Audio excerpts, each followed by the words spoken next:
주장은 재차 강조했습니다. 그런데 국민의힘에서는 범인은 주장을 하시지 않다 이런 말까지 했습니다. 네, 선거가 다가오니 수위가 상당히 높은 발언들이 많이 나오고 있는데 네.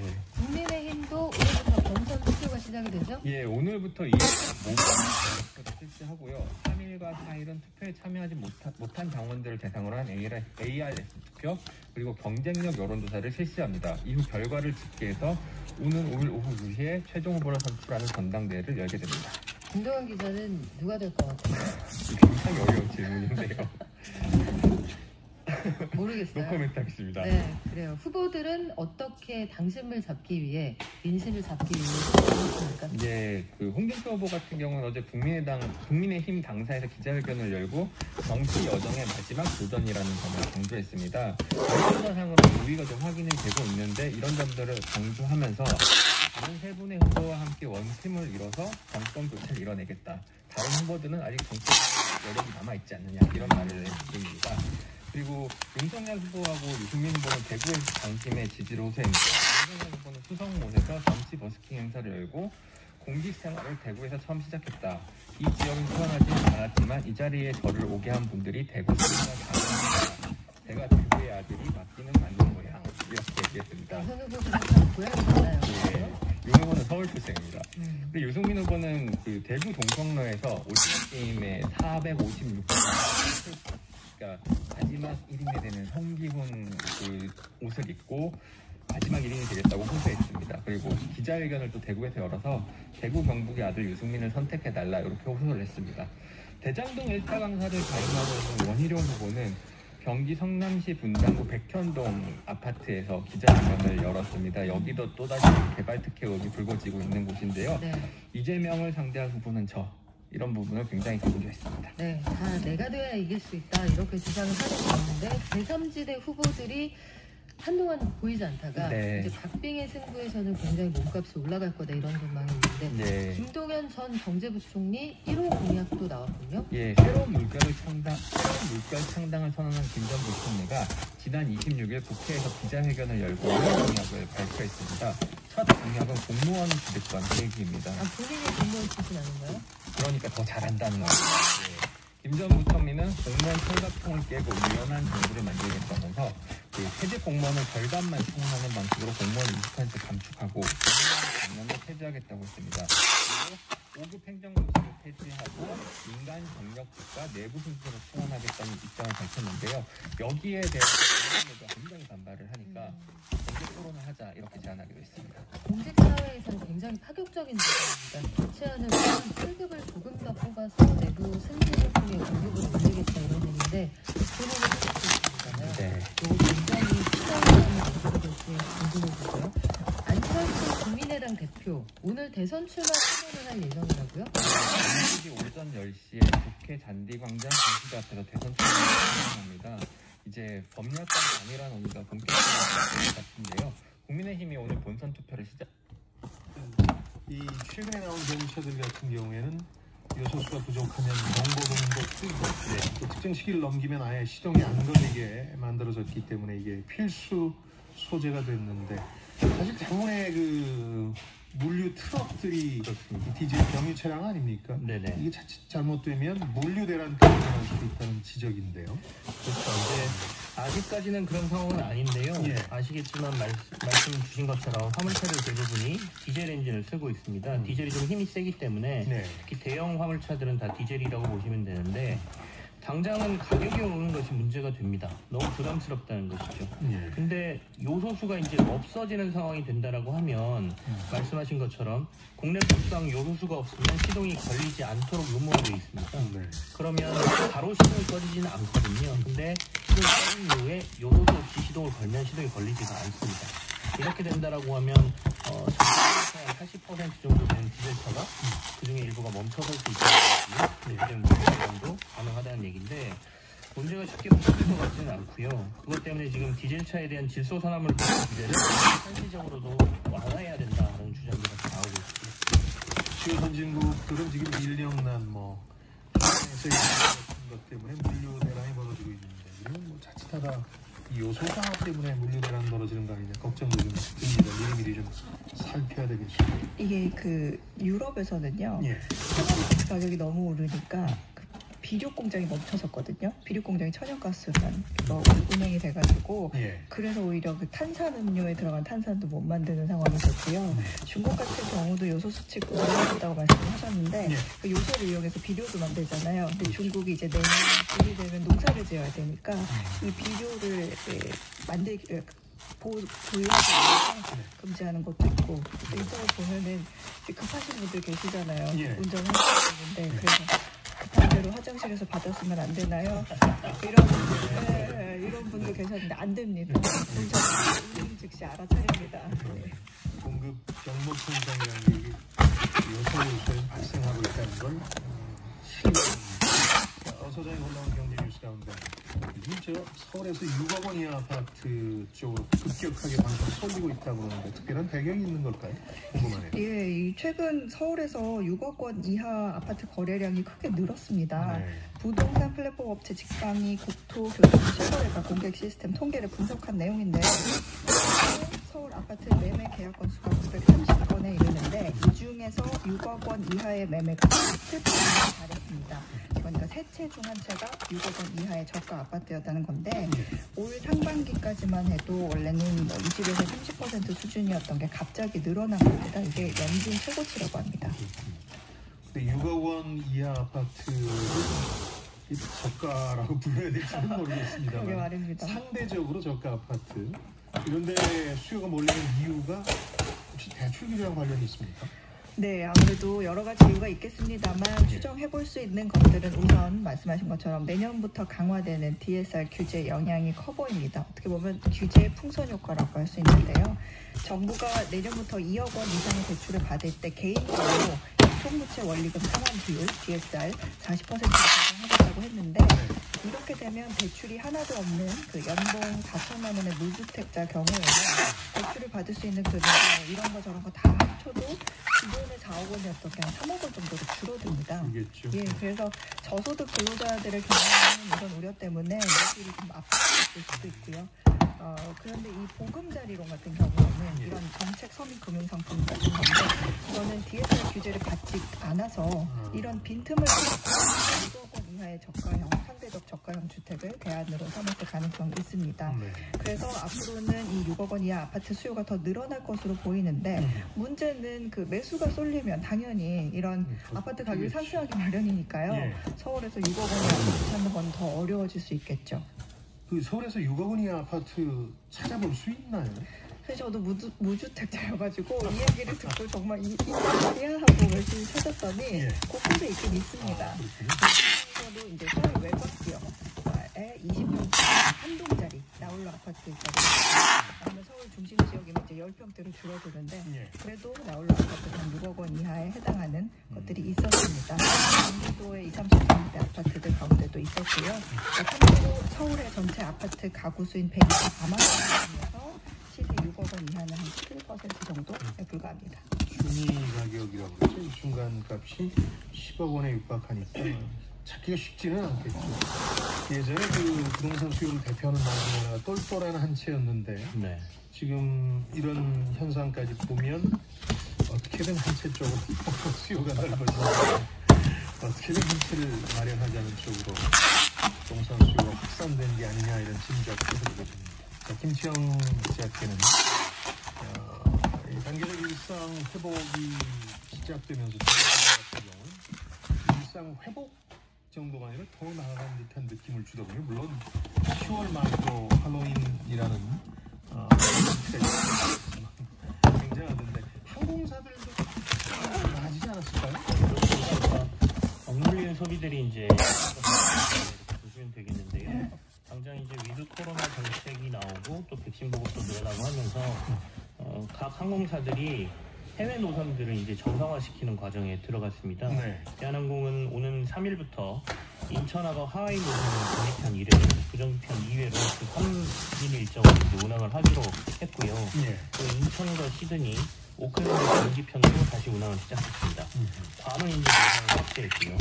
아시아나하고 제주항공, 시외항공도 사이즈는 비슷한 태국 노선, 치앙마이, 싱가포르도 11월에는 추가하겠다 하고 있습니다. 대한항공이 하와이 노선 운항을 재개한 건 19개월 만이고요. 괌 노선이 재개된 것도 660만 원, 2년 만이다 이렇게 되겠습니다. 사실 그간 항공사 직원들이 참 어려웠는데 네. 본의 아니게 회사에서 근무하기도 하고 그러다 보니까 최근에 상황 변화를 좀 당기고 있을 텐데 직원들 상황은 어때요? 일단 항공사의 분위기는 바뀌었는데 기본적으로 항공사를 바로 정상화시키기는 꽤 어려운 상황입니다. 일부 노선이 재개된 것이고요. 그간 적자를 또 너무 많이 가왔던 상황이지 않습니까? 그나마 정부가 급여의 일부를 지원하면서 유급휴가로 직원들 고용을 유지하고 있었는데 예. 특히 저가 항공사들의 경우는 더 심했습니다. 그렇죠. 그런데 이제 정부가 항공사 유급휴직 고용유지금 지원을 종료하기도 했어요. 노동부가 올해 2월부터 항공사의 유급휴직 고용유지금 지원을 연간 180일, 6개월만 가능하다고 얘기를 했었고요. 근데 이걸 2차례 연장해서 이달 말까지 지급하고 있었거든요. 근데 이달 말로 이제 종료를 하기로 했습니다. 이렇게 된다라고 하면 항공사들은 유급휴직을 무급휴직으로 이제 전환할 수밖에 없다고 지금 얘기를 하고 있고요. 다행히 대한항공하고 아시아나항공은 그대로 유급휴직으로 유지하겠다라고 얘기를 하고 있는데 LCC라고 하는 저가 항공들, 국내와 티웨이 등이 11월 1일부터 오늘부터죠 직원들의 유급휴직을 무급휴직으로 돌리겠다 이렇게 발표했습니다. 직원들 생계가 여전히 걱정인데 무급휴직이면 임금이 전혀 없습니까? 무급휴직으로 전환이 돼도 정부가 일부 무급휴직 지원금이라는 걸 주기는 합니다. 다만 이제 유급휴직자의 지원금에 비해서 절반 정도가 줄어들죠. 그러니까 이 유급휴직 같은 경우에는 원래 지급하는 임금의 한 3분의 2 정도를 정부가 지원을 해줍니다. 그러니까 평균 임금의 70% 정도를 받았다라고 하면 이제 무급휴직자는 50% 이하로 떨어지기 때문에 생계는 조금 더 어려워질 것 같고요. 지난해 3월부터 이 항공사들이 휴직이 좀 이어졌거든요. 앞으로 생계에 대한 부담은 계속해서 좀 지켜봐야 될 것 같고요. 조금 더 활성화가 되면서 이들도 빨리 직장으로 돌아오기를 바라보겠습니다. 국내 항공편 구하기 힘드니까 항공사들 확연히 상황 나아지는 거 아니냐 오해하실 수도 있는데 국내 노선이라는 게 거의 이익을 못 내는 경우가 많고 해외 노선에서 이익을 구할 수밖에 없는 최근 상황을 보면 이게 참 쉽지 않은 문제입니다. 자, 소장께는 아까 네. 미국과 유럽 간의 철강 관세 얘기를 좀 해보죠. 글로벌 동맹국과의 무역을 이제 새로 하고 있는데 이번 이탈리아 로마에서 어떤 배신감을 느꼈던 프랑스를 감싸 안았고 과 관련해서 유럽과 철강 관세를 트럼프 시절 이제 매겼었는데 이거 합의한 거죠? 네, 맞습니다. 미국이 EU로부터 수입되는 철강과 알루미늄에 대해 부과했던 관세를 완화하기로 했습니다. 지난 3년 넘게 유럽산 철강에는 25%, 알루미늄은 10%가 붙었는데 앞으로는 일정 물량에 대해서는 무관세로 들어올 수가 있습니다. 사실 명확한 합의 내용은 아직 밝혀지진 않았는데요. 일정 물량이라 함을 이제 외신을 종합해서 봤을 때 약 330만 톤까지는 무관세가 될 것 같습니다.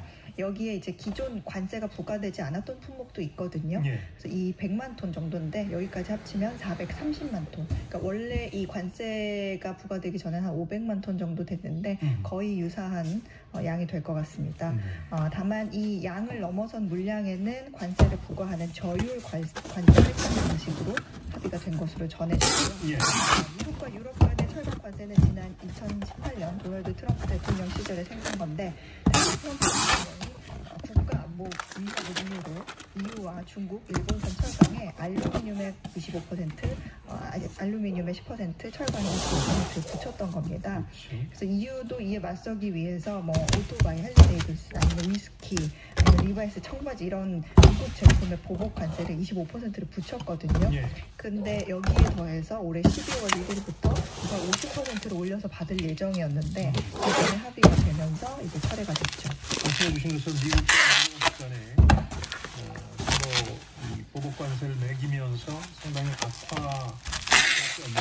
악화였는데 최근에 어떻게 또 합의를 통해서 이 문제가 해결된 느낌인데 어떻게 가능하죠? 이런 게? 이게 G20에서 계기가 됐다 이런 얘기도 있는데 갑자기 그런 극적 합의는 아니고요.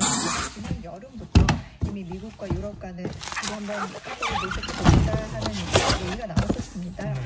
그간에 이제 역사적으로 조형만 다시 되돌리자라는 차원에서 11월 1일 전에 합의하자라고 약속을 했는데 정말 날짜를 딱 맞춘 겁니다. 근본적인 이유는 이 트럼프 때 벌어진 동맹국 관계를 개선하려는 의지가 있고요. 이제 중국과의 무역 갈등이 해소될 기미가 보이지 않으니까 일단 중국 견제를 위해서라도 EU를 5군으로 취급해야 하는 이유가 있겠죠. 이 관세 때문에 미국 내 철강 가격이 급등했거든요. 자국 내에서도 빨리 해결해달라는 그 업계 목소리가 굉장히 컸습니다.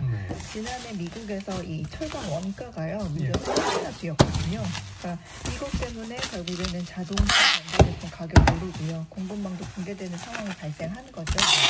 이제 중국은 그간 미국의 철강 수출적 관세된 제한이 생기면서 비싼 철강은 유럽 등 다른 나라를 경유해서 우회 수출하는 방식으로 미국의 철강을 이렇게 넣어왔는데 중국이 이제 과잉 생산을 하는 바람에 탄소 배출이 더 심해졌다 이런 얘기도 나옵니다. 그래서 미국이 이를 막기 위해서 이런 과정에서 탄소 배출 기준을 어긴 대신 우리가 수입을 하지 않겠다 이런 기준을 좀 더 엄격하게 하는 제안을 만들었습니다. 유럽산 철강과 알루미늄에 대한 관세는 미국이 처음이었습니다. 사실 중국에 더 강한 규제를 시작하려는 움직임이 있죠. 더러운 중국산이라는 표현을 바이든 대통령이 썼던데, 자, 우리나라 철강업계에 미칠 영향이 중요합니다. 부정적이라는 얘기가 들리는데 어제 그런 기사들이 실제로 많이 나왔습니다. 가격이 불가피할 것 같다. 근데 어떤 이유에서냐면 우리나라도 미국의 철강을 수출시키는 제한을 받고 있거든요. 다만 한국은 미국이 유럽에 제재했던 그 같은 시기에 관세 25%를 면제받는 대신에 직전 3년간의 철강 수출 평균 물량의 70%까지만 미국에 수출하는 쿼터제 방식을 선택을 했습니다. 예를 들면 2020년에 미국에 수출할 수 있는 양은 263만 톤인데 2015년, 2016년, 2017년 수출량의 평균 70%인 거죠. 70%. 이 이상은 수출을 할 수가 없습니다.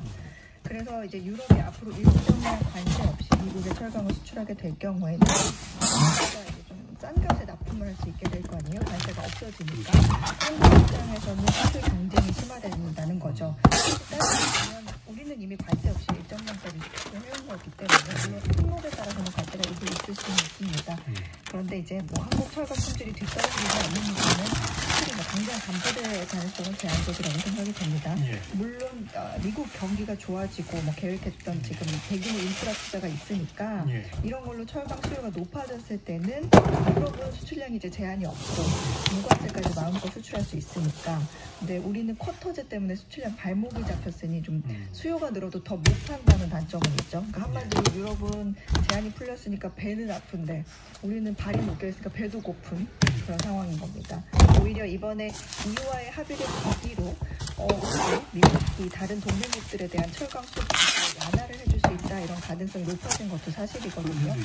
네, 그래서 여기 또 합의할 가능성이 있고요. 우리 정부 역시 오늘 일단은 업계랑 긴급 간담회 대응을 모색할 예정이고 이달 중순쯤에 그 미국에서 무역을 대표하는 사람이 옵니다. 이 업계 의견을 반영해서 커터 물량을 조금 더 올리는 내용을 포함한 협상 내용을 만들어서 접촉할 계획입니다. 그렇군요. 수출 쿼터가 문제가 되어 있습니다. 이 부분에 대한 추후의 협상도 남아 있습니다. 자, 김치영 경제전문기자, 해남경제연구소 어혜진 소장 두 분이 수고해 주셨습니다. 고맙습니다. 감사합니다.